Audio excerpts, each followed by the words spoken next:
आज जब कोर्ट का फैसला आता है तो बीजेपी के रिएक्शन तो बहुत आ चुके हैं, आपकी इसमें क्या जी सर्वप्रथम तो धन्यवाद मुझे बुलाने के लिए और समय देने के लिए। देखिए जिस तरीके से प्रमोद जी अभी बता रहे थे, मेरी तो सिहर सिहर गया था मैं, वो जब मैं जैसे वो प्रज्ञा ठाकुर जी के बारे में बता रहे थे, जिस तरीके से उनको प्रताड़ना दी गई, थर्ड डिग्री से भी भयानक प्रताड़ना दी गई। और ऐसी प्रताड़ना जहां पे कि एक महिला को एक महिला अधिकारी ही हैंडल करती हैं, ऐसे जगह पर उनको उनके साथ मैन हैंडल किया गया, पुरुषों के द्वारा उनको जिस तरीके से जेल के अंदर व्यवहार किया गया, तो निश्चित तौर पे ये बहुत ही गंभीर विषय था और बहुत ही अशोभनीय था। मैं तो सिहर उठा इस पूरे वाकये को फिर से याद करके। साध्वी जी पर तो आज भी ढंग से चल नहीं पाती हैं, इस तरीके की हालात कर दिए थे। बहरहाल मैं आता हूँ आज के विषय पे, जो उनका जो बॉम्ब ब्लास्ट के जो केस था, उस पे जो कोर्ट का फैसला आया। तो अगर आप कोर्ट के फैसले को सिलसिलेवार तरीके से देखेंगे तो उसमें 3 बिंदु में पूरा फैसला है। पहला कि प्रोसिक्यूशन नहीं कर पाया कि बाइक पर बम रखा गया, पहली बात। दूसरी बात, बाइक का जो चेचिस था और जो इंजन नंबर था वो डिस्टॉर्टेड था, उससे कुछ भी साबित नहीं किया, संबंधित नहीं पाया गया। तीसरा, कोई सबूत नहीं आया कि बाइक जो है वो साध्वी जी की है या उनका मालिकाना हक है उस बाइक पे, वो साबित नहीं कर पाया प्रोसिक्यूशन। और चौथी बात जो थी और अंतिम बात थी, वो ये थी कि जो आरडीएक्स, जो कर्नल पुरोहित जी जो इतने डेकोरेटेड ऑफिसर थे आर्मी के, और उन्होंने कश्मीर में बहुत ही आतंकवाद को खत्म करने के लिए बहुत ही अच्छा काम किया था, उनको जो फंसाया गया और उनको कहा गया कि उनके घर पे आरडीएक्स रखा गया, बॉम्ब बनाया गया वगैरह वगैरह, तो उन सारी चीजों का कोई भी सबूत या कोई भी तथ्य नहीं पाए गए। और इन सब चीजों को अभी मैं मोहिंदर जी को सुन रहा था, वो ये कह रहे थे कि ये ऐसा कैसे हो जाता है कि अभी ही आतंकवादी पार्लियामेंट सेशन चलता है और आतंकवादी मारे जाते हैं, और अभी ही ये मामले का फैसला भी आना था। तो मैं इनको बता दूं कि जब भी पार्लियामेंट सेशन शुरू होता था पहले, तो कभी पेगासस का मुद्दा आ जाता था, कभी राफेल का मुद्दा आ जाता था, कभी जाति जनगणना का आ जाता था, कभी हिंडनबर्ग का आ जाता था। तो ऐसा जो न्यूज को प्लांट करने का काम है वो कांग्रेस पार्टी का काम है, भारतीय जनता पार्टी इसमें लिप्त नहीं रहती है। दूसरी बात, आप जिस तरीके से अगर आप देखें इस घटना को लेकर और इसके क्रमशः बाकी जो घटनाएं हैं, अगर आप उसको देखें, तो सैफरन टेरर, भगवा आतंकवाद, हिंदू टेरर, इन सबको एक षड्यंत्र के तहत भारत के जांच एजेंसियों को में प्लांट किया गया कि इसको बदनाम किया जाए, और ये साजिश जो है वो कांग्रेस पार्टी की है।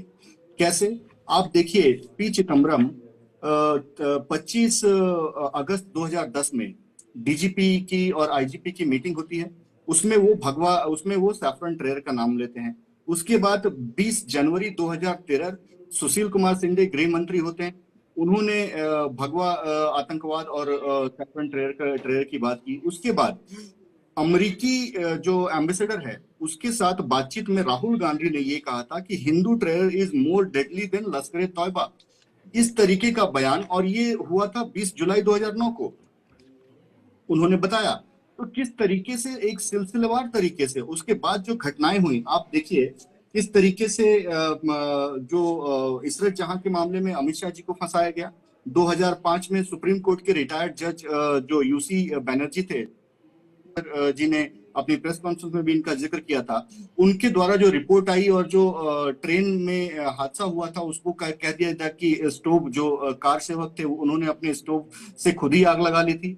उसके बाद 18 फरवरी 2007 समझौता ब्लास्ट में सिमी के 2 आतंकवादी पकड़े गए, पाकिस्तान के 2 नागरिकों का इसमें हाथ पकड़ा गया, लेकिन सब कुछ छोड़ दिया गया।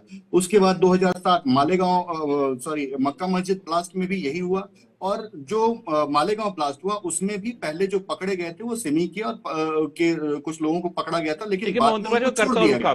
तो मेरी बात खत्म हो जाए, उन्होंने तो बहुत देर तक बोला।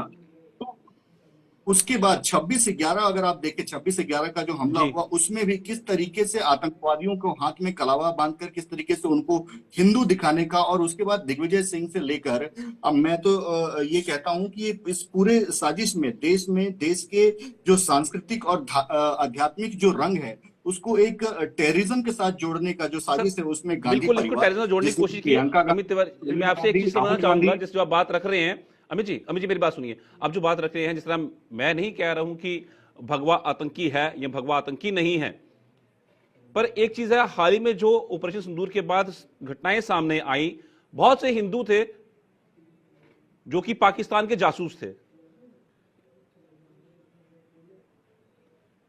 क्या उनके अंदर जी सनातनी नहीं था? थे तो वो भी हिंदू। जी बिल्कुल बिल्कुल। जी मैं उसकी बात पर आता हूं, मैं अपनी बात को कंप्लीट कर लूं। तो देखिए, धर्म देखना, किसी भी आतंकवाद में धर्म देखना, ये कांग्रेस पार्टी करती आई है। आप देखिए किस तरीके से देश के सांस्कृतिक और आध्यात्मिक रंग को आतंकवाद के साथ जोड़ दिया। इसमें साजिश है सोनिया गांधी, राहुल गांधी की, प्रियंका गांधी की, उस समय अहमद पटेल, पी चिदम्बरम, सुशील शिंदे और दिग्विजय सिंह, इन्होंने सब ने एक एक करके, कोई पुस्तक विमोचन कर रहा है, कोई आतंकवाद पर भाषण दे रहा है, उसमें सनातन धर्म का नाम ले रहा है।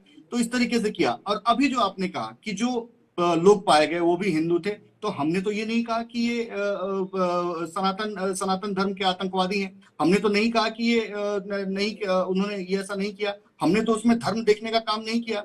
अगर उन्होंने कोई देश विरोधी काम किया है तो उनको सजा हो रही है, उनको पकड़ा गया, उनको जांच हो रही है, सब कुछ हो रहा है। हमने तो ये नहीं कहा कि ये भगवा आतंकवाद है या ये मुस्लिम आतंकवाद है।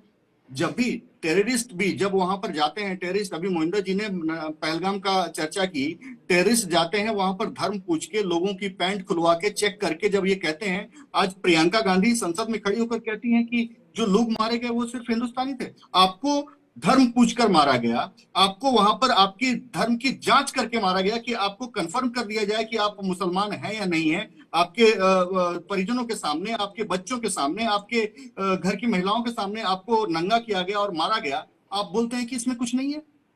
किस तरीके की मानसिकता है ये? और उसके बाद भी हिंदू आतंकवाद, हिंदू टेरर की जो बात है, और राहुल गांधी अक्सर ये कहते हुए पाए जाते हैं कि हिंदू हिंसक होता है।